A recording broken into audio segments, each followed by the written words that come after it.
Welcome friends, आप सभी का आपके अपने यूट्यूब चैनल डिस्कवर आस्थान में स्वागत है। Keep discover keep learn. जैसा कि आप सभी को पता है कि हम क्या कर रहे थे, हम कर रहे थे हमारा साइंस। और साइंस में आज हम बात करेंगे, इसकी हार्ट की बात करेंगे। तो हार्ट है वो कैसा होता है, हार्ट की शेप के बारे में जानेंगे कि कैसा हमारा हार्ट होता है। तो आपने देखा होगा कि हम एक्चुअली हार्ट को ऐसा बनाते हैं। ये कौन सा हार्ट होता है? ये होता है हमारा प्यार वाला हार्ट। तो रियलिटी में जो हार्ट होता है वो उसकी शेप ऐसी नहीं होती है। और आज हम जानते हैं कि हार्ट का आकार कैसा होता है। तो हार्ट का आकार कैसा होता है? हार्ट का आकार, जो साइंस वाला आपका हार्ट होता है उसका आकार होता है बंद मुट्ठी के समान। कैसा होता है? बंद मुट्ठी के समान। तो ये बातें आपकी डायरेक्ट क्वेश्चन में पूछ सकता है कि हार्ट का आकार कैसा होता है। तो कैसा होता है? बंद मुट्ठी के समान उसका आकार होता है। उसके बाद जो हार्ट है उसका कलर कैसा होता है? तो वो जो हार्ट है उसका कलर होता है हल्का गुलाबी। तो वो हार्ट है वो कैसी संरचना है? हल्के गुलाबी रंग की संरचना है। और वो संरचना कैसी है? बंद मुट्ठी के समान है। और उसका रंग कैसा है? हल्का गुलाबी। अब देखो हार्ट का कार्य क्या है, ये मैंने आपको बताया था कि जो ब्लड है, ब्लड ने अलग अलग कार्य दे रखे हैं तीन भागों को। कौन कौन से तीन भागों को? हार्ट को, लंग्स को, यानी कि हार्ट मने हो गया हृदय, लंग्स मने हो गया फेफड़े, और उसके अलावा एक अन्य तीसरा था आपका लीवर। तो हार्ट का मैंने आपको काम क्या बताया था?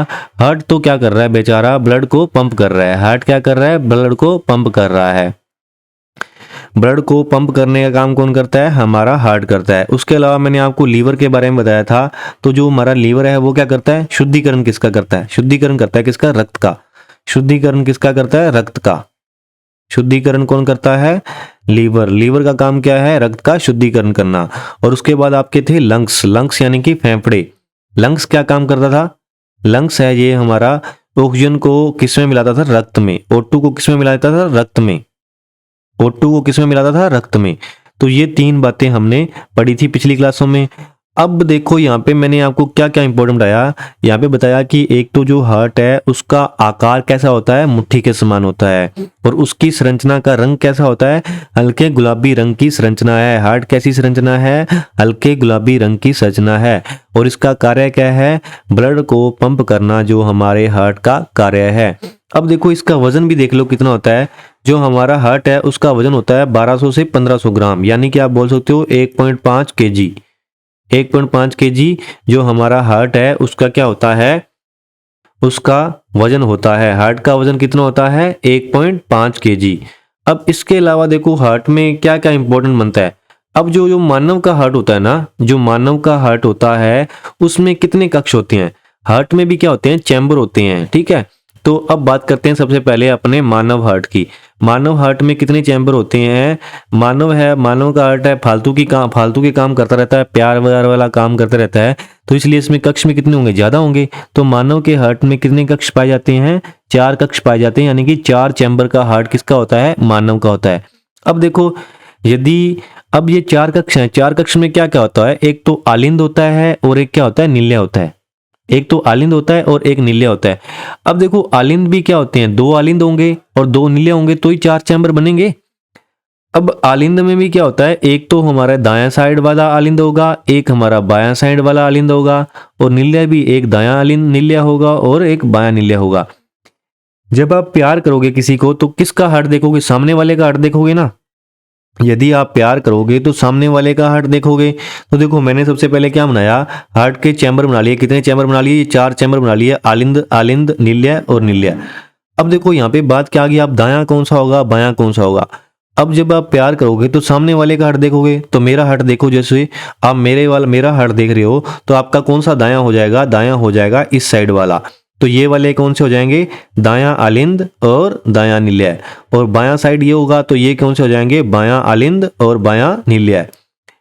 अब देखो हार्ट बीट कितनी होती है हमारी। हार्ट बीट है जो हमारा हृदय है वो क्या करता रहता है? धक धक करता है ना।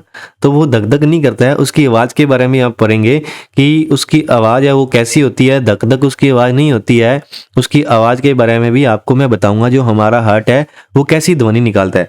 देखो जो मनुष्य है ना, जो वयस्क होता है, वयस्क में हार्ट है वो 72 बार धड़कता है। कितनी बार धड़कता है? 72 बार धड़कता है। किसमें? 1 मिनट में। 1 मिनट में जो मनुष्य का हृदय है वो कितनी बार धड़कता है? 72 बार। और जो बच्चा होता है, बच्चा होता है जो, उसमें आपने देखा होगा उसका जो सुना होगा कभी आपने, उसके पास आप हार्ट के पास कान लगाओगे तो वो उसका बच्चे का हार्ट है वो क्या करता रहता है? धक धक करता रहता है, बहुत जोर से धक धक करता है ना। तो बच्चे में जो हार्ट बीट होती है वो कितनी होती है? 150। कितनी होती है? 150। बच्चे का हृदय 150 बार धड़कता है, किसमें? 1 मिनट में। अब जो हार्ट है उसकी हार्ट बीट, यानी कि बीट में क्या होगी? आवाज। तो हार्ट की बीट कैसी होती है? हार्ट की ध्वनि कैसी होती है? लब डब लब डब। ये धक धक नहीं करता है, हमारा हार्ट है लबी डबी ऐसे करता रहता है। क्या करता रहता है? लबी डबी। और ये कितनी बार करता है 1 मिनट में? 1 मिनट में करता है 72 बार। और बच्चे का हार्ट है जो वो लबी डबी जो ध्वनि निकालता है वो 1 मिनट में कितनी बार निकालता है? 150 बार। तो 150 तो हो जाएगी बच्चे की धड़कन, और वयस्क की कितनी हो जाएगी? 72 मिनट्स। अब देखो चैम्बर में मैंने आपको बताया जो मनुष्य है, मनुष्य को ही अपने क्या बोलते हैं? स्तनधारी। मनुष्य को अपने क्या बोलते हैं? स्तनधारी। अब मनुष्य फालतू के काम करता है तो उसमें हार्ट होगा वो कितने कक्ष का होगा? 4 कक्ष का।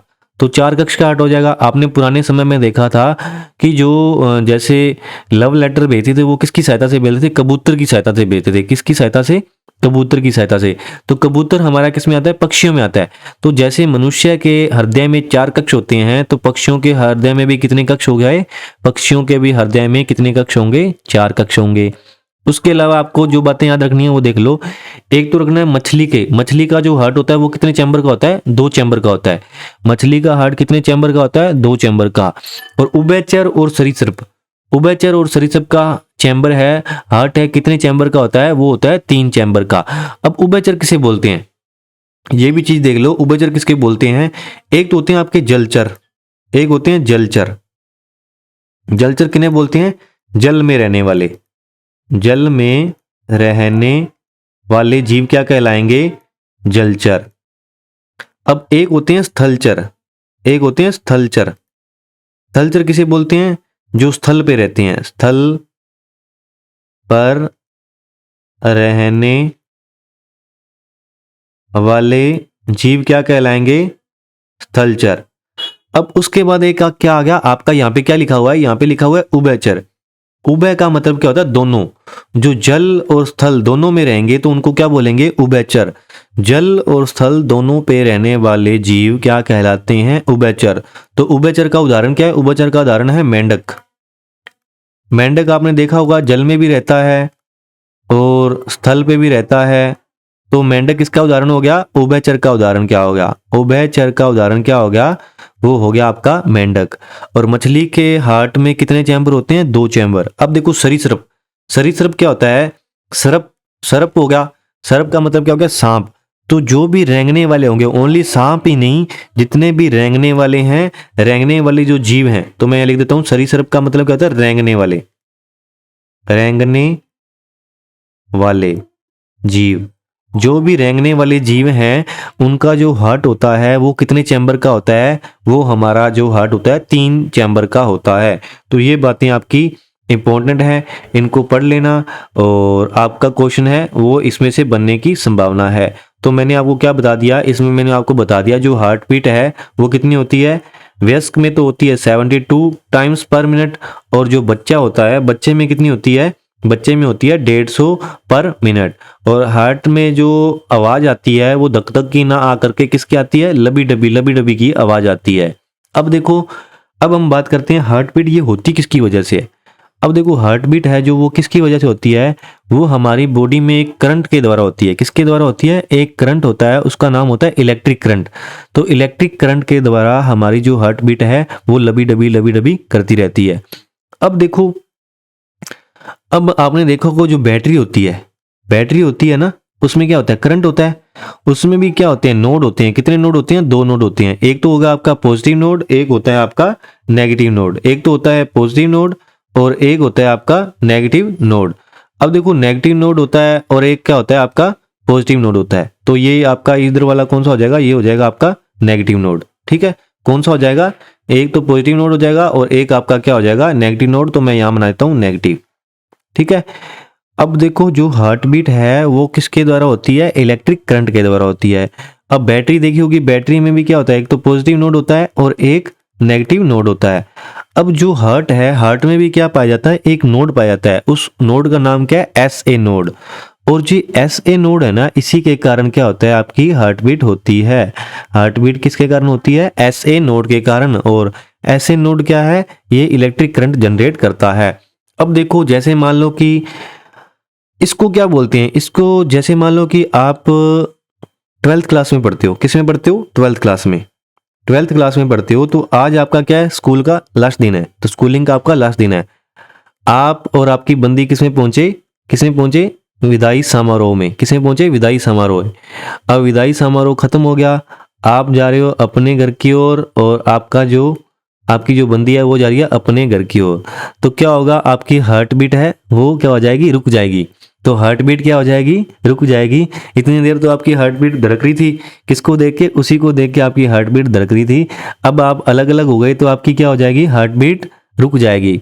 तो जब हार्ट बीट रुक जाती है, उसके लिए क्या लगाया जाता है, पेस मेकर लगाया जाता है। तो उसको क्या बोलेंगे, जो अपने एक्स्ट्रा पेस मेकर लगाएंगे तो उसको बोलेंगे कृत्रिम पेस मेकर। तो इससे क्या आपका क्वेश्चन बनता है, आपका क्वेश्चन बन जाता है, जब हार्ट बीट रुक जाती है तो किसके द्वारा उसे पुनः संचालित किया जाता है। तो किसके द्वारा किया जाता है, पेस मेकर लगा करके, पेस मेकर लगा करके उसको दोबारा संचालित किया जाता है। और हार्ट की आवाज कैसी होती है, लबी डबी या लब डब। तो ये मैंने आपको पहले बता दिया था। अब देखो, एस ए नोड है, उसका पूरा नाम क्या होता है, उसका पूरा नाम होता है सीनो एट्रियल नोड। क्या होता है, सीनो एट्रियल नोड। अब देखो, जब क्या होता है कि धड़कन हमारे शरीर में, हमारे जो धड़कन है वो कितनी बार, हमारा हृदय है वो कितनी बार धड़कता है, 1 मिनट में कितनी बार धड़कता है, 72 बार। और नवजात में कितनी बार धड़कता है, 1 मिनट में 150 बार। अब देखो, जैसे मान लो आपका हृदय है वो धड़क रहा है, तो बीच में क्या आ गया, गैप आ गया, बीच में गैप आ गया। जैसे आपकी बंदी है वो चलेगी अपने घर की ओर, आप चलेगी अपने घर की ओर, तो आपकी हार्ट बीट क्या है, उसी को देख के चल रही थी, तो क्या हो गया, वो चली गई, तो आपकी हार्ट बीट क्या हो गई, रुक गई। तो हार्ट बीट में क्या आ गया, गैप आ गया। ठीक है, गैप आ गया, तो गैप को कवर करने के लिए क्या लगाया जाएगा, पेस मेकर है वो गैप को कवर करने के लिए लगाया जाएगा। तो यहाँ पे आपके क्या क्या इंपॉर्टेंट बनते हैं, एक तो बनता है हार्ट बीट है वो किससे बनती है, चलती है इलेक्ट्रिक करंट के द्वारा। और हार्ट बीट है उसकी आवाज कैसी होती है, लबी डबी आवाज होती है। और बच्चे का हार्ट बीट है वो कितनी चलती है, 1 मिनट में चलती है 150 टाइम्स, 1 मिनट में 150 बार। और वयस्क में कितनी चलती है, 72 टाइम्स। अब जो हार्ट बीट में जो गैप आ जाता है उसको किससे करते हैं, पेस मेकर लगा करके उसको कवर करते हैं। अब देखो, जो आपका हार्ट है वो क्या कर रहा है, लबी डबी कर रहा है, कभी तो वो फैल रहा है, कभी सिकुड़ रहा है। तो अब जो हार्ट है जब वो सिकुड़ता यानी कि संकुचन की व्यवस्था होती है। जब संकुचन मतलब क्या होता है, सिकुड़ना। तो संकुचन की अवस्था को क्या बोलते हैं, उसको बोलते हैं सिस्टोल। हार्ट के संकुचन की अवस्था को क्या बोलते हैं, सिस्टोल, यानी कि सिकुड़ना। सिस्टोल का मतलब क्या होगा, सिकुड़ना। क्या होगा, सिकुड़ना। और उसके बाद जैसे मान लो कि आपका हार्ट ऐसे कर रहा है, लबी डबी कर रहा है, कभी फैल रहा है और कभी सिकुड़ रहा है। और जब आपका हार्ट है वो क्या होगा, फैलने की स्थिति में होगा, यानी कि वो फैल गया, यानी कि उसको क्या बोलेंगे, प्रसारण। फैलने को क्या बोलेंगे, प्रसारण। और इस स्थिति को अपने क्या बोलते हैं, इस स्थिति को बोलते हैं डायस्टोल। फैलना और सिकुड़ना क्या बोलते हैं, सिस्टोल और डायस्टोल। और हिंदी में इसको क्या बोलेंगे, शुद्ध हिंदी में बोलेंगे इसको प्रसरण, यानी कि फैलना। ठीक है, हार्ट क्या कर रहा है, फैल रहा है, सिकुड़ रहा है, इसको क्या बोलते हैं, सिस्टोल डायस्टोल, सिस्टोल डायस्टोल। ठीक है, हार्ट आपका क्या कर रहा है, सिस्टोल डायस्टोल, सिस्टोल डायस्टोल, इस प्रकार कभी फैल रहा है, कभी सिकुड़ रहा है, कभी फैल रहा है, कभी सिकुड़ रहा है। ठीक है, अब देखो, अब आपका जो हार्ट है वो क्या कर रहा है, रक्त को पंप कर रहा है।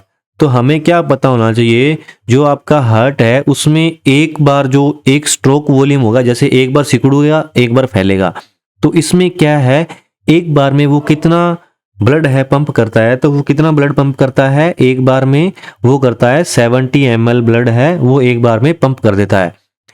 अब यदि एक बार में वो 70 ml ब्लड पंप कर रहा है तो 1 मिनट में कितना कर जाएगा, देखो एक बार में कितना कर रहा है, 70 कर रहा है। और 1 मिनट में कितनी बार हमारी हृदय धड़कता है, तो 72 टाइम्स धड़कता है ना। तो 72 टाइम्स में वो कितनी बार कितना लीटर ब्लड है उसको कर देगा, वो लगभग आपका 5 से 6 लीटर जो ब्लड है उसको क्या कर देगा, पंप कर देगा। तो देखो, जो हमारा हार्ट है वो कितनी तगड़ी मोटर है, कितनी तगड़ी मोटर है। जो हार्ट है वो हमारी क्या है, एक प्रकार की मोटर है। और वो मोटर कितनी तगड़ी है, 1 मिनट में कितना लीटर ब्लड है उसको कर रही है पंप, 5 से 6 लीटर को। इतना तो अपना जो मोटर अपने घर पे यूज़ करते हैं ना, वो भी नहीं करती है। तो हार्ट है वो हमारी कितनी ही तगड़ी मोटर है, 1 मिनट में कितना ब्लड है उसको पंप कर रही है, 5 से 6 लीटर। 5 से 6 लीटर ब्लड को कितने मिनट में कवर कर रही है, 1 मिनट में। और आपको ये भी पता होना चाहिए कि 1 मिनट में जो वयस्क मनुष्य है उसका हृदय कितनी बार धड़कता है, 72 टाइम्स। और जो नवजात बच्चा है उसका कितना करता है, 150 बार 1 मिनट में। अब देखो यहाँ पे आपका एक क्वेश्चन आया, स्ट्रोक वॉल्यूम। स्ट्रोक वॉल्यूम कितना होता है? तो स्ट्रोक वॉल्यूम किसको बोलते हैं? आपका हृदय एक बार सिकुड़ रहा है और एक बार फैल रहा है, एक बार सिकुड़ रहा है और एक बार फैल रहा है। एक बार जो फैलेगा और सिकुड़ेगा उसको क्या बोलेंगे, स्ट्रोक वॉल्यूम। तो हमारा स्ट्रोक वॉल्यूम कितना होता है? मैंने आपको बताया था कि जो आपका हृदय है वो ब्लड को पंप कर रहा है, तो एक बार में कितना पंप कर रहा है, 70 ml कर रहा है। और 1 मिनट में कितना कर रहा है, 5 से 6 लीटर। तो स्ट्रोक वॉल्यूम उसको बोलेंगे जो एक बार है जो ब्लड है पंप हो रहा है, उसको क्या बोलेंगे, स्ट्रोक वॉल्यूम। तो स्ट्रोक वॉल्यूम कितना हो जाएगा, 70 ml। स्ट्रोक वॉल्यूम कितना हो जाएगा, 70 ml। अब देखो ब्लड प्रेशर। तो ब्लड प्रेशर कई बार बढ़ जाता है और कई बार क्या होता है, कम हो जाता है। तो ये किस कारण हो जाता है? देखो जैसे हमारे जो नसें हैं, जैसे हमारी जो नाड़ियां हैं, नलिकाएं हैं, नलिकाओं में क्या हो रहा है, ब्लड है वो बह रहा है ना। अब नलिकाओं में क्या हो रहा है, ब्लड बह रहा है। अब कई बार क्या होता है कि हम जैसे फैट वगैरह, फैटी एसिड वगैरह जो ले लेते हैं, उससे क्या होता है, जो हमारी वो कहाँ पे जम जाता है, जाके हमारी नलियों के यहाँ पे साइड में जम जाता है। तो यहाँ पे नलियों के साइड में जम जाता है, जैसे यहाँ जम गया इस साइड में, और वैसे वैसे इस साइड में जम गया। पहले तो नली मोटी थी, अब क्या है कि इसका आकार छोटा रह गया ना। अब यहाँ से ब्लड जाएगा तो यहाँ पे ब्लड क्या है, प्रेशर से जाएगा, क्योंकि इसका आकार क्या हो गया, कम हो गया। आपने देखा होगा जब आप पानी के नल है, पानी से आपका मतलब कि उसमें पाइप लगाते हो, नल में पाइप लगा करके जब आपको पानी को दूर भेजना होता है तो क्या कर देते हो, आप उसको आगे से कवर कर देते हो ना। तो उससे क्या होता है, प्रेशर बढ़ जाता है।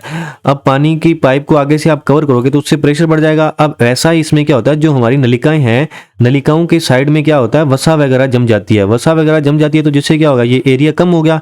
एरिया कम होगा तो ये आपका क्या होगा, इससे यहाँ पे क्या होगा, ब्लड है वो गति से बहेगा। तो इसी को क्या बोलते हैं, इसी को बोलते हैं ब्लड प्रेशर। समझ तो आ गया ना कि ब्लड प्रेशर किसे कहते हैं? जो हमारी नाड़ियां हैं उसके साइड में क्या है, वसा का जम जाना, जिसके कारण ब्लड उसमें से फ्लो हो रहा है, वो क्या होगा, तेजी से जाएगा। तो उसी को क्या बोलेंगे, ब्लड प्रेशर।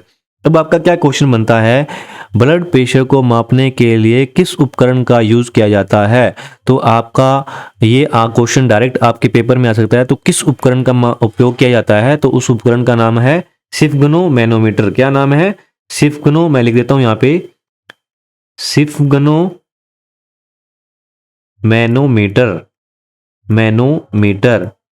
अब देखो ब्लड प्रेशर को मापने के लिए जिस उपकरण का उपयोग किया जाता है उसको क्या बोलते हैं, स्फिग्नो मैनोमीटर। इसके अलावा एक होता है आपका थर्मामीटर। थर्मामीटर क्या काम आता है, टेम्परेचर को मापने के लिए। टेम्परेचर को मापने के लिए क्या काम आता है, थर्मामीटर। एक होता है आपका हाइग्रोमीटर। क्या होता है, हाइग्रो। ये ध्यान रखना, हाइग्रोमीटर लिखा है मैंने, क्या लिखा है, हाइग्रोमीटर। तो हाइग्रोमीटर है जो, ये किसके काम आता है, ये आता है आर्द्रता मापने के काम आता है। किसके काम आता है, आर्द्रता मापने के, मापने के काम कौन आता है, हाइग्रोमीटर। एक होता है आपका हाइड्रोमीटर। एक होता है हाइड्रोमीटर। छोटी छोटी बातें हैं ये याद रखना। ये तो क्या है, हाइग्रोमीटर है, और ये क्या है, हाइड्रोमीटर है। हाइड्रोमीटर किस लिए काम आता है, जल का घनत्व मापने के लिए, जल का घनत्व। तो ये आपके इंपॉर्टेंट टर्म्स है जो मेरे को याद आ गई। स्फिग्नो मैनोमीटर है, जब हमने ये पढ़ा इसके साथ मुझे थर्मामीटर याद आ गया, और हाइग्रोमीटर याद आ गया, और हाइड्रोमीटर याद आ गया। तो इसके बारे में मैंने आपको बता दिया। तो ये था आपका ब्लड ग्रुप के बारे में। तो ये आपकी जो क्लास थी ये थी आपकी हार्ट के बारे में। हार्ट के बारे में मैंने आपकी जो मोस्ट इंपॉर्टेंट बातें बनती हैं वो सभी आपको बता दी है। आशा करता हूँ कि आपको ये अच्छे से समझ में आया होगा। आपको यदि हमारा पढ़ाया हुआ अच्छा लग रहा है, कंटेंट अच्छा लग रहा है, तो आप इसको आगे से आगे शेयर करें। यदि आप शेयर करते हो तो इसी से हमें क्या मोटिवेशन मिलता है, और हम इसी प्रकार आपके लिए अच्छे से अच्छा कंटेंट लाता रहेंगे। तो आप सभी का हमारे साथ जुड़े रहने के लिए बहुत बहुत धन्यवाद। Thank you.